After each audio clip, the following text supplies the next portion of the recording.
ಪ್ರಧಾನಿ ನರೇಂದ್ರ ಮೋದಿ ಅವರು ಜಿಎಸ್ಟಿ ಪರಿಷ್ಕರಣೆ ಮಾಡಿ ಇದೀಗ ದರ ಇಳಿಕೆ ಕಂಡಿರುವ ಹಿನ್ನೆಲೆಯಲ್ಲಿ ದೇಶದಾದ್ಯಂತ ಬಿಜೆಪಿ ಕಾರ್ಯಕರ್ತರು ಹರ್ಷಚಿತ್ತರಾಗಿದ್ದಾರೆ. ದಕ್ಷಿಣ ಕನ್ನಡ ಜಿಲ್ಲಾ ಬಿಜೆಪಿ ವತಿಯಿಂದಲೂ ಇಂದು ಸಂಭ್ರಮಾಚರಣೆ ನಡೆಯಿತು. ಜಿಎಸ್ಟಿ ದರ ಪರಿಷ್ಕರಣೆ ಇಂದಿನಿಂದ ಜಾರಿಗೆ ಬರಲಿದ್ದು, ದೀಪಾವಳಿ ದಸರಾ ಕೊಡುಗೆಯನ್ನ ಮೋದಿ ನೀಡಿದ್ದಾರೆ ಅಂತ ಜಿಲ್ಲಾ ಬಿಜೆಪಿ ಅಧ್ಯಕ್ಷ ಸತೀಶ್ ಕುಂಪಲ ಹೇಳಿದ್ದಾರೆ. ಈ ಹಿನ್ನೆಲೆಯಲ್ಲಿ ಅವರಿಗೆ ಧನ್ಯವಾದ ಸಲ್ಲಿಸುವುದಾಗಿ ನುಡಿದರು. ಜಿಎಸ್ಟಿಯನ್ನ ಬಡ ಜನರಿಗೆ, ಮಧ್ಯಮ ವರ್ಗದ ಜನರಿಗೆ ನೀಡಿದ್ದಾರೆ ಅಂತ ಬಿಜೆಪಿ ನಾಯಕರು ಕೇಂದ್ರ ಸರ್ಕಾರಕ್ಕೆ ಧನ್ಯವಾದ ಸಲ್ಲಿಸಿದ್ದಾರೆ. ಈ ಸಂದರ್ಭದಲ್ಲಿ ಸಂಸದ ಬ್ರಜೇಶ್ ಚೌಟ, ಶಾಸಕ ವೇದವ್ಯಾಸ್ ಕಾಮತ್, ಭಗೀರಥಿ ಮುರುಳ್ಯ, ಉಮಾನಾಥ ಕೋಟ್ಯನ್ ಮೊದಲಾದವರು ಮಾತನಾಡಿ ಕೇಂದ್ರ ಸರ್ಕಾರದ ಕ್ರಮವನ್ನ ಶ್ಲಾಘಿಸಿದರು. ಪಟಾಕಿ ಸಿಡಿಸಿ ಸಿಹಿ ಹಂಚಿ ಸಂಭ್ರಮಿಸಲಾಯಿತು. ಪ್ರಧಾನಿ ನರೇಂದ್ರ ಮೋದಿ ಅವರಿಗೆ ಪಕ್ಷದ ಕಾರ್ಯಕರ್ತರು ಜೈಕಾರ ಕೂಗಿದರು.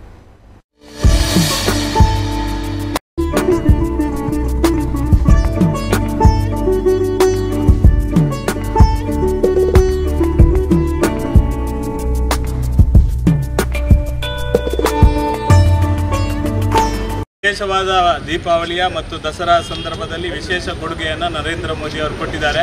ನಾನು ಈ ಸಂದರ್ಭದಲ್ಲಿ ನಮ್ಮ ದೇಶದ ಪ್ರಧಾನಮಂತ್ರಿ ನರೇಂದ್ರ ಮೋದಿ ಅವರಿಗೆ ವಿಶೇಷವಾಗಿ ದಕ್ಷಿಣ ಕನ್ನಡ ಜಿಲ್ಲೆಯ ಜನತೆಯ ವತಿಯಿಂದ ಹೃತ್ಪೂರ್ವಕ ಅಭಿನಂದನೆ, ಧನ್ಯವಾದಗಳನ್ನು ಈ ಸಂದರ್ಭದಲ್ಲಿ ಸಲ್ಲಿಸಲಿಕ್ಕೆ ಇಚ್ಛೆಪಡ್ತೇನೆ. ಕಳೆದ ಸುಮಾರು ವರ್ಷಗಳಿಂದ GSTಯನ್ನೇ ಹಿಡ್ಕೊಂಡು ಕಾಂಗ್ರೆಸ್ನವರು ಬೇರೆ ಬೇರೆ ಮಾತುಗಳನ್ನು ಆಡೋದ್ರ ಮುಖಾಂತರ ಬೆಲೆ ಏರಿಕೆ, ಮತ್ತೊಂದು ಸಂಗತಿಯನ್ನು ಉಲ್ಲೇಖ ಮಾಡ್ತಾಯಿದ್ರು.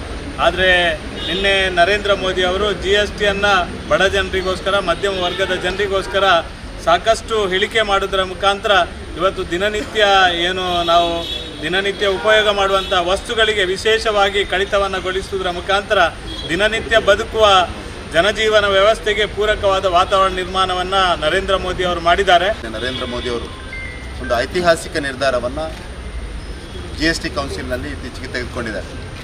ಇದು ನವರಾತ್ರಿಯ ಈ ಶುಭ ಸಂದರ್ಭದಲ್ಲಿ ಮೊದಲನೇ ದಿನ ಇಡೀ ಈ ದೇಶದ ಎಲ್ಲ ಜನರಿಗೆ ಒಂದು ಹಬ್ಬದ ಉಡುಗೊರೆಯಾಗಿ ಈ GST ಕಡಿತದ ಒಂದು ನಿರ್ಧಾರವನ್ನು ನಮ್ಮ ಪ್ರಧಾನಮಂತ್ರಿಗಳು ತೆಗೆದುಕೊಂಡಿದ್ದಾರೆ.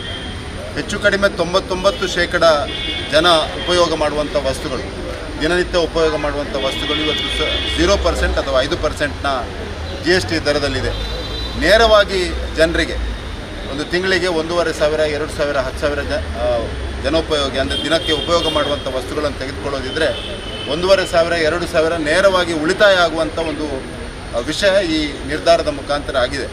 ಹಾಗಾಗಿ ನಾವೆಲ್ಲ ಭಾರತೀಯ ಜನತಾ ಪಾರ್ಟಿಯ ಕಾರ್ಯಕರ್ತರು, ಜನರು, ಸಾರ್ವಜನಿಕರು, ಜನಪ್ರತಿನಿಧಿಗಳು ಮುಂದಿನ ಒಂದು ವಾರ ಇದನ್ನು ಉಳಿತಾಯ ಉತ್ಸವ ಆಗಿ, ಇದನ್ನು ಬಚತ್ ಉತ್ಸವ ಅಂತ ಪ್ರಧಾನಮಂತ್ರಿಗಳು ನಿನ್ನೆ ಹೇಳಿದ್ದಾರೆ. ಆ ರೀತಿ ಇದನ್ನು ಉತ್ಸವವಾಗಿ ಪ್ರತಿಯೊಂದು ಅಂಗಡಿಯಲ್ಲಿ, ಮಾರುಕಟ್ಟೆಗಳಲ್ಲಿ ಯಾರ್ಯಾರು ಉದ್ಯಮದಾರರಿದ್ದಾರೆ ಅವರೆಲ್ಲರ ಮುಖಾಂತರ ಇದನ್ನು ಸೇರಿಸಿಕೊಂಡು ಒಂದು ಜನ ಉತ್ಸವದ ರೀತಿಯಲ್ಲಿ ಇದನ್ನು ಆಚರಣೆ ಮಾಡಬೇಕು ಅನ್ನೋಂಥ ವಿನಂತಿಯನ್ನು ಕೂಡ ಈ ಸಂದರ್ಭದಲ್ಲಿ ಮಾಡ್ತಾ ಇದ್ದೇನೆ.